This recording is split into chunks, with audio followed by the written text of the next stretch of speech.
Dead Rising, a game where the dead rise. Dead Rising is a popular series with two main games, along with several DLCs. Additionally, they have two fan-made games made by Canadians, which is why I won't be mentioning them again. In the original Dead Rising, you start off as Frank West, a journalist, photographer, war criminal, and sexual deviant, as he deals with women, glowies, and worst of all, the average American.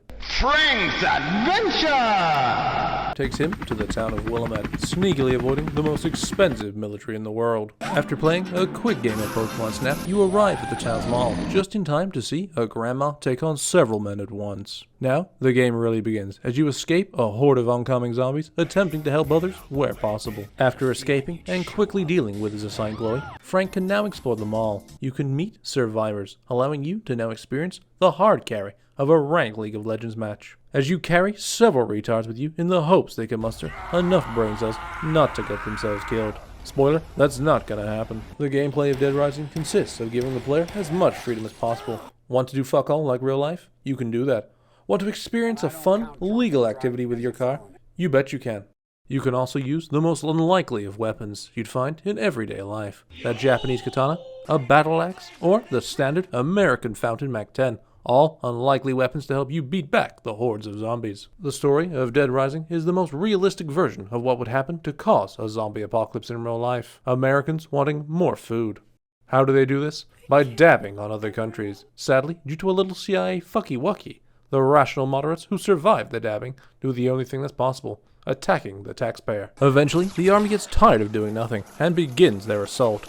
Turns out, shooting unarmed, slow-moving targets is well within their capability. But here's where a subtle hint given to us by an NPC comes to be true. As Frank, using his Vietnamese farmer bloodline, single-handedly stops the entire American army. This is referenced in later games by the American army just napalming the area, because we ain't going 0 to 3. There are several endings in Dead Rising. However, the worst possible ending you can get ends in you being forced to do an on-the-rails shooter, then having to fistfight Agent 47.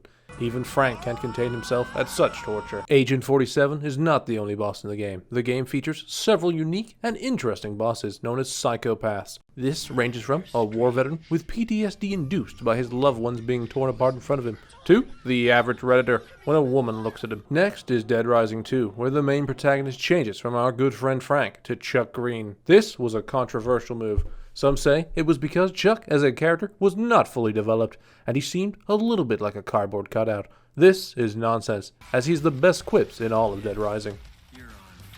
No, the real reason for his controversy is his support for late-term abortions. Dead Rising 2 added a lot to the franchise. No longer can you take pictures with your camera. Instead, it's now your duty to subvert the ATF regulations and build your stronghold for the new wave of IRS agents. Because there's a lot of money to be had in the casino setting, and you bet your ass they've got a tax plan already for this apocalypse. Another new feature was the inclusion of Zombrex, a temporary cure for zombitis, to keep your daughter, Katie, alive. Unfortunately, Chuck, being Canadian, does not have American health insurance, and is subject to the whims of the free market. The high cost of the drug was fixed in the spin-off series Dead Rising 2 off the record, as being a red-blooded American, Frank always carries a 100% off coupon. Other features in the game include drinking responsibly, beating the mentally ill, multiplayer games, and best of all, gambling. Remember, 99% of big winners quit before they strike it big. In my opinion, Dead Rising 2 was a worthy sequel to Dead Rising, even if it did make me 1v1 the boss on Rust again. I'd give the Dead Rising series an amount of erotic pictures I took as Frank versus the amount of dick jokes at my expense as Chuck. If you liked the video, please subscribe. If you didn't like the video, subscribe anyway. You can just leave a mean comment below. If you did enjoy the video, there's a playlist to your right with the rest of the reviews I've done, or a recommendation from YouTube on the left. Anyway, here's a preview of what my next review will be on. 7 minutes. 7 minutes is all I can spare to play with you.